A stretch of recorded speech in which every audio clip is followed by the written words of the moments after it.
beginner bass player, or you just don't understand how chord progressions really work, then the 12-bar blues is the perfect starting point. Once you understand the 12-bar blues, then you can move the progression into different keys. You can start playing different riffs to the 12-bar blues, and this opens up loads and loads of blues standards. So you can play in your own blues band after you can do this, or you can go down and play at your first blues jam night. So in this video, I'm going to break down the 12-bar blues progression into simple steps, and I'm confident that at the end of the video, you'll understand exactly how the 12-bar blues works. You can get all the exercises in this lesson on a free PDF. Just click the link below in the description. That PDF is in standard notation and tab. And I've also put 5 blues riffs at the end of that PDF that you can use over different 12-bar blues. So that's really useful to have.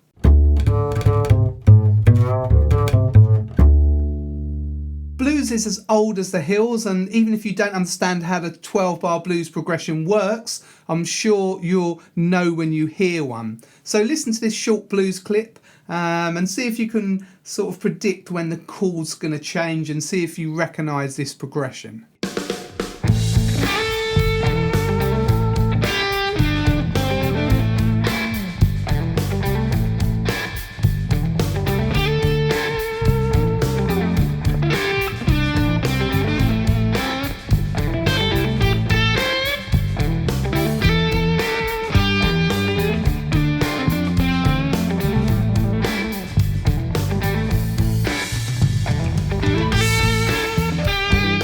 Well, I'm guessing that even if you didn't know the key, or you don't know how 12-bar progression works, that sounded familiar to you, and you probably could kind of hear when the chord was going to change.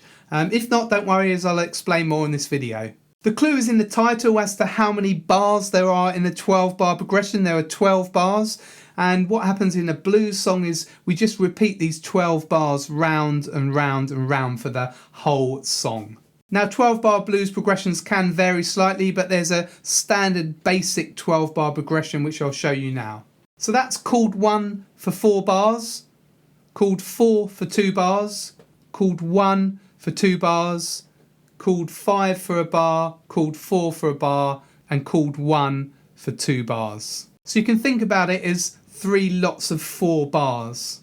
But how do we know what chord 1, chord 4 and chord 5 are? Well, chord 1 is simple, it's just the name of the key. If someone says to you it's in C major, chord 1 is just C. Now we can use this fretboard diagram to work out where chords 4 and 5 are. So you can see here, chord 1 is C, okay, chord 4 is F, and chord 5 is G. Okay, we can find that using a scale as well, but if you just remember this pattern, you can work out chord 1, chord 4 and chord 5 once you know what chord 1 is. If we then plug these chords into the basic 12-bar progression, we get C for 4 bars, F for 2 bars, C for 2 bars, G for a bar, F for a bar, and C for 2 bars. So this is the basic 12-bar blues progression in C major. If you're enjoying this lesson, don't forget to subscribe to my channel. You can do that by pressing the red subscribe button in the corner of the screen. And if you click the bell and select all, you'll get notified as soon as I release a new video. Now the blues track that I played you is in A, so let's just move this into A major. So we shift that shape to start on A. So we've got chord 1, chord 4 and chord 5 now in this position, and those chords are A, D and E. So if we put those into the 12-bar progression, we get A for 4 bars, D for 2 bars, A for 2 bars, E for a bar, D for a bar, and A for 2 bars. Okay, so that's the basic 12-bar progression in A major. So you can see there how we can move that into different keys. Okay, so now we're going to play with that backing track. We're just going to play 2/8 notes at the start of each bar like this. Okay, so 1, 2, 3, 4, 1, 2, 3, 4. When the chord moves to D, we'll move to D there. Okay, so 5th fret of the A string, and then when it moves to E, we'll move to E here, which is the 7th fret of the A string. Okay, so we've got our 3 notes here. Okay, all right, let's try that with the backing track. 1, 2, 3.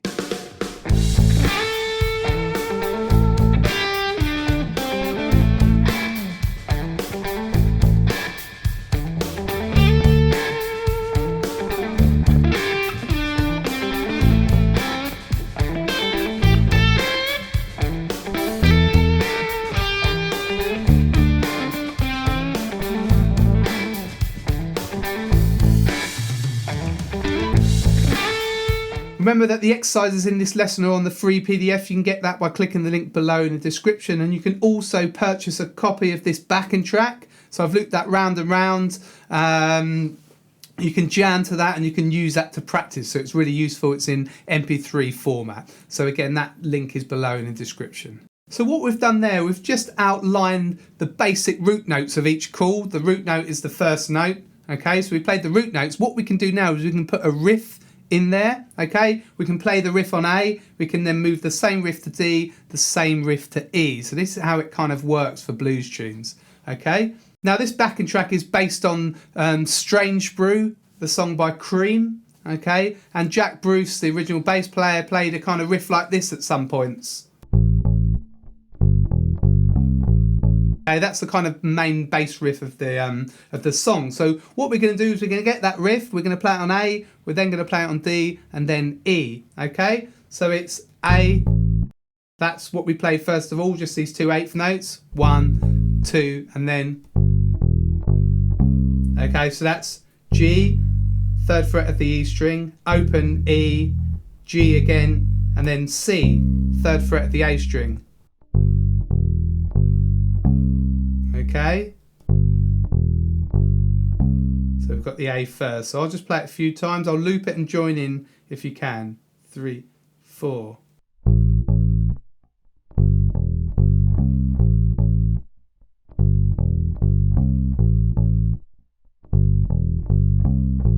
Okay, we can just move that to D. All right, just shift the whole thing a string higher.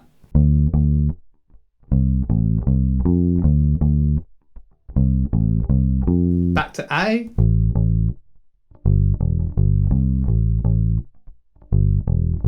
And then E. Now we haven't got an open string, so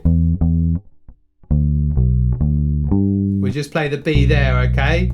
So okay, so it's a slightly different pattern because we haven't got the open string. And then D. And then A.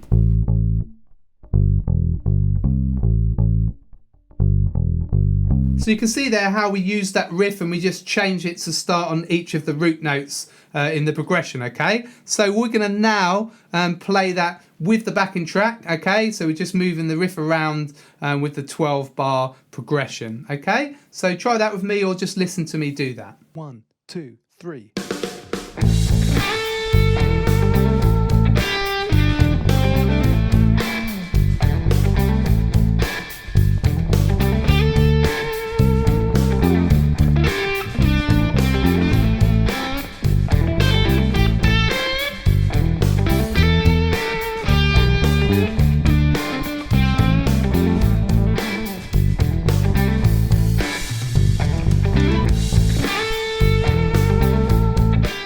Well, I hope you managed to follow that. If not, no problem at all. Just work on that riff with the PDF and play it very slowly. Just play it on A until you're confident, first of all, with that riff, and then move it along. Make sure you can play it on D. Make sure you can play it on E.